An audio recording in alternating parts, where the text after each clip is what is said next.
Good morning সবাইকে। সবাই তোমরা কেমন আছো? আশা করছি সবাই খুব ভালো আছো। আমিও ভালো আছি। এই সকালবেলা উঠেছি, উঠে স্নান টান করলাম, করে ঘরে এসে দেখতেই পাচ্ছ চুল গামছা দিয়ে মুছে নিচ্ছি। আর সকাল সকাল শ্যাম্পু করলাম আজকে, কারণ আজকে করেছি একাদশী ব্রত।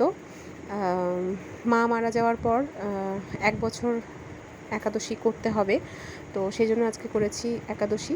আজকে মনে হয় 4টা কি 5টা একাদশী হলো আমার, এরকমই হবে।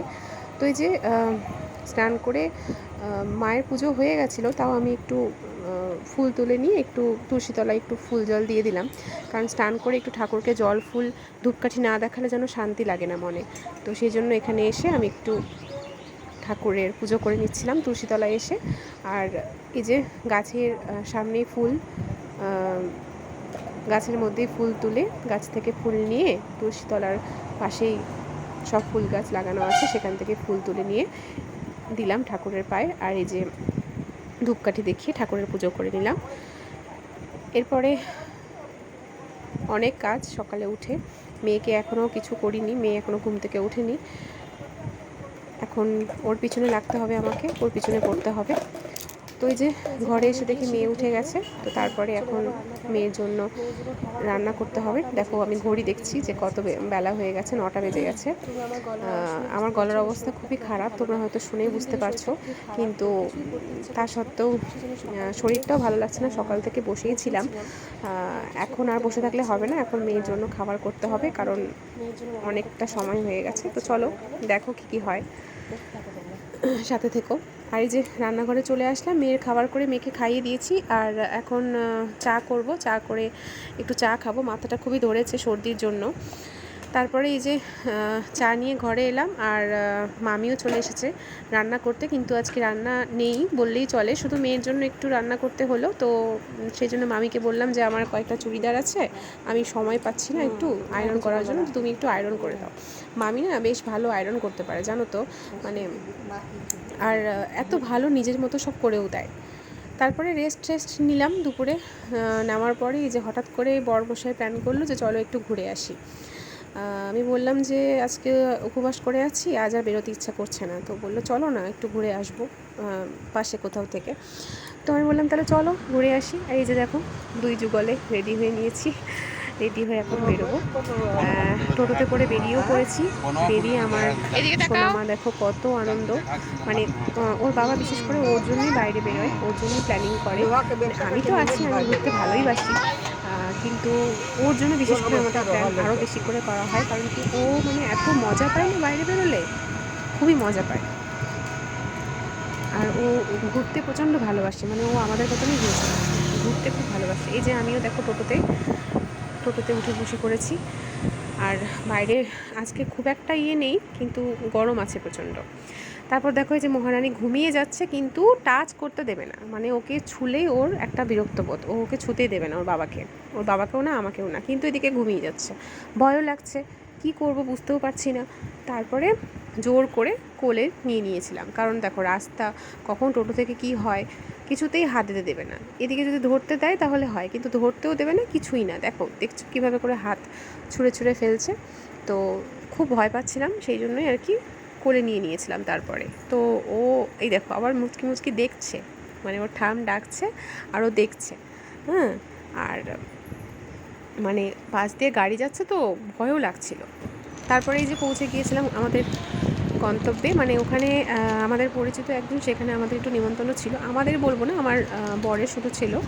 তো আমরা সবাই মিলেই গেছিলাম, যেহেতু একটু ঘোরার উদ্দেশ্য বেরিয়ে পড়েছিলাম সেই জন্যই। আর ওইখানে দেখো গিয়ে বললাম যে একটু খাবার খেয়ে নে, তো খাবার খাবে না, এখন চিপস খাবে। দেখো চিপসের প্যাকেট দেখাচ্ছে, তো চিপসের প্যাকেট খাচ্ছিল বসে বসে, খাওয়ার তখনও খাওয়াইনি।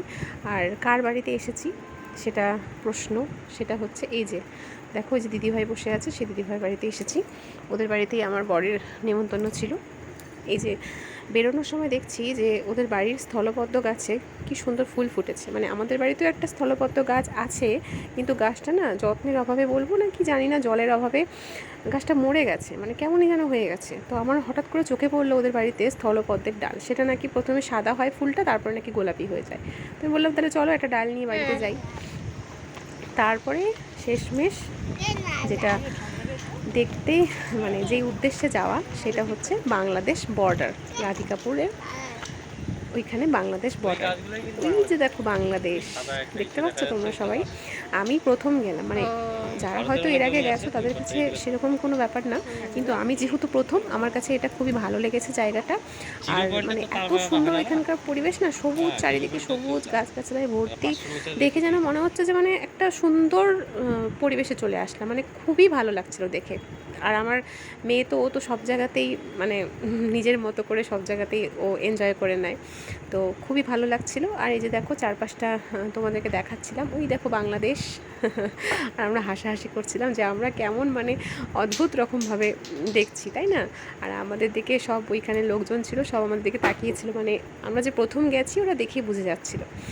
যাই হোক, এই যে দেখো কাছ থেকে আমাকে একজন দেখালো যে ওই যে বাড়িটা দেখতে পাচ্ছ, সেই বাড়িটা হচ্ছে বাংলাদেশের বাড়ি। তো আমিও তোমাদেরকে একটু কাছ থেকে দেখিয়ে দিলাম। আর এখানে আমার বর আমাদেরকে একটু বুঝিয়ে বুঝিয়ে বলছিল যে মানে ওই একটু গল্প সল্প বলছিল, যেহেতু ও একটু ইতিহাসের মানুষ, সেই জন্য একটু গল্প বলছিল আমাদেরকে বাংলাদেশ আর ইন্ডিয়ার সম্বন্ধে। আর তারপরে দেখো আমার পুচকি এই যে ছাগলের পিছনে দৌড়াচ্ছে। ওর ছাগল ভীষণ প্রিয়, ও ছাগল কোলে নেবে, কিন্তু ভয়ও পায়। হ্যাঁ, ছাগল কোলেও নিতে চায়, ভয়ও পায়। যদি কোলে তুলে দিই তাহলে ভয় পায়, আর যদি দূরে থাকে তাহলে নেওয়ার জন্য দৌড়বে। এই যে দেখো ভীষণ মজা পাচ্ছে, ভীষণ আনন্দ করছে। তারপরে ট্রেন দেখবো, ট্রেন দেখবো, ট্রেন দেখবো, সেই যে বায়না শুরু করেছে স্টেশন দেখে। তো সেই বায়না মেটানোর জন্য আমরা এখন চলে যাচ্ছি ট্রেন দেখাতে। একটা ট্রেন দেখলাম স্টেশনে দাঁড়িয়ে আছে, ট্রেনটা সন্ধ্যে 6টায় ছাড়বে রাধিকাপুর। সেই ট্রেনটা দেখানোর জন্য আমরা এখন যাচ্ছি, টোটোতে করে আস্তে আস্তে আগাচ্ছি। তো দেখো এই যে ট্রেন, এখান থেকে শুরু। ট্রেনটার একেবারে শেষ প্রান্তটা হয়তো দেখা যাচ্ছে না, কিন্তু আমরা একেবারে শেষ প্রান্ত পর্যন্ত গেছিলাম, শেষ প্রান্তের ট্রেন দেখেই এসেছি। আর ট্রেনটা কিন্তু ভীষণই বড়, মানে এই ট্রেনে করে আমরা এর আগে কলকাতা গেছি, এটা কলকাতা পর্যন্তই ট্রেনটা, রাধিকাপুর টু কলকাতা। এর আগে মাকে নিয়ে ডক্টর দেখানোর জন্য গিয়েছিলাম। এই যে দেখো আমার বাবার সাথে পেছন পেছন যাচ্ছে ট্রেনে উঠবে বলে, কিন্তু ট্রেন তো এখন ছাড়বে না, ট্রেনের দরজাও বন্ধ। তো ওর মানে কিছুতেই মানছে না, ও ট্রেনে উঠবেই। তো আমরা বললাম তাহলে চলো সামনে থেকে ট্রেনটা দেখিয়ে আসি, তাতে যদি একটু আনন্দ পায়। ওর আনন্দের জন্যই আমাদের সব কিছু করা, জানো তো, মানে ওর হাসি দেখলেই আমাদের মনে হাসি চলে আসে, আমাদের অটোমেটিক ভালো লাগে। খারাপ মন থাকলেও ওকে দেখলেই ভালো হয়ে যায়। তো মানে কোন দিকে কী দেখবেও বুঝতে পারছে না, এদিকে গরু, ওইদিকে ছাগল, এদিকে ট্রেন, মানে মানে ও মাথা ওর ইয়ে হয়ে গেছে, তালগোল পেকে গেছে যে ও কী করবে কী করবে না, কী দেখবে কী দেখবে না। তো এই যে দেখো বায়না করছিল ট্রেনের ভেতরে ঢুকবে, সেই জন্য বাবা গেটটা নক করে দেখছে, কিন্তু গেট তো বন্ধ, সে তো আমরা সবাই জানি। কিন্তু ওকে দেখানোর জন্য ওটা তো করতেই হবে বলো, না হলে তো মানবে না নাছোড় বান্দা যে ও ট্রেনের গেটে উঠবেই। এবার তাও মানলো না, গেট বন্ধ তাও মানবে না, এবার নিজে নক করে দেখবে। তো এই যে বাবা ওকে কোলে তুলে নিয়ে নক করে দেখাচ্ছে যে গেট খোলা আছে না বন্ধ আছে। যখন নিজে দেখলো যে গেট বন্ধ, তখন ওর বিশ্বাস হলো যে সত্যি গেটটা বন্ধ। আর তোমাদেরকে বলেছিলাম না, এই যে দেখো পেছনের শেষ পর্যন্ত আমরা আসলাম ট্রেনটার। তো এই যে দেখো ট্রেনের শেষ, এখানে আর শেষ ট্রেন। তো এখান থেকে ওই দূরে দেখো বাংলাদেশের গেট দেখা যাচ্ছে, মানে বাংলাদেশ আর ইন্ডিয়ার মাঝখানে যে গেট, সেই গেটটা দেখা যাচ্ছে। তো আমার বর আমাকে ওখান থেকে দেখালো, তো আমিও তোমাদেরকে একটু ক্যামেরাবন্দি করলাম জিনিসটা। তো এবার আবারও আমাদের রাস্তা ধরতে হবে। তো ভেবেছিলাম যে ওখান থেকে রিটার্ন করব, তো বর বললো যে এত কাছাকাছি যখন চলে আসলাম তাহলে চলো ওই গেট পর্যন্ত তোমাদেরকে ঘুরিয়ে নিয়ে আসি। তাহলে চলো, তখন একটু গুটি গুটি পায়ে চলে গেলাম সেই গেটের কাছে। আর তারপরে গেট টেট দেখে যখন বাড়ি ফিরছিলাম, তখন দেখি একটা ট্রেন স্টেশনে ঢুকছে, লোকাল ট্রেন। তো আমার মেয়েকে যে ট্রেন দেখালাম, লোকাল ট্রেন, খুব বায়না করে ট্রেন দেখার জন্য। আর এত কাছে কেউ ট্রেন দেখবে না সেটা তো হয় না বলো, সেই জন্য বাবা মেয়ের আবদার মেটানোর জন্য চলে গেল স্টেশনে ট্রেন দেখাতে। আর সেই মুহূর্তেই ট্রেনটা ঢুকলো। তারপরে এই যে সব ট্রেন ট্রুন সব কিছু দেখে, সব কিছু আনন্দ ফুর্তি করে এখন বাড়ি ফেরার পথ। এই যে দেখো বাড়ি ফেরার সময়ও কি আনন্দ, মানে ওখান থেকে আসতেই চাইছে না কিছুতেই, এখনও ও থাকবে, এখনও ও সব কিছু দেখবে। হ্যাঁ, এটাই বায়না, কিন্তু অনেক বুঝিয়ে বাজিয়ে এখন বাড়ি যাচ্ছি। আর তারপর তোমাদেরকে দেখাই, যাওয়ার সময় তোমাদেরকে আমি এই দৃশ্যটা দেখাতে পারিনি, এখন দেখাচ্ছি। চারপাশের গাছগুলো দেখো এত সুন্দর লাগছে দেখতে যে কি বলবো, মানে খুবই সুন্দর লাগছিল। কিন্তু যাওয়ার সময় শরীরটা সেরকম সঙ্গ দেয়নি, আর ও ঘুমিয়ে পড়েছিল আমার মেয়ে, সেই জন্য তোমাদেরকে দেখাতে পারিনি।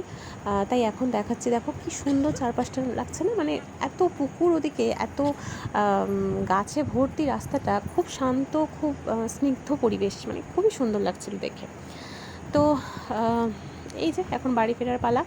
তো এই যে আমি হাওয়া খাচ্ছি মুখ বের করে টোটো থেকে, আর যাচ্ছি। সারাদিন পর খুব ক্লান্ত। তো চলো, টাটা বাই বাই, আবার দেখা হবে অন্য একটা ব্লগে।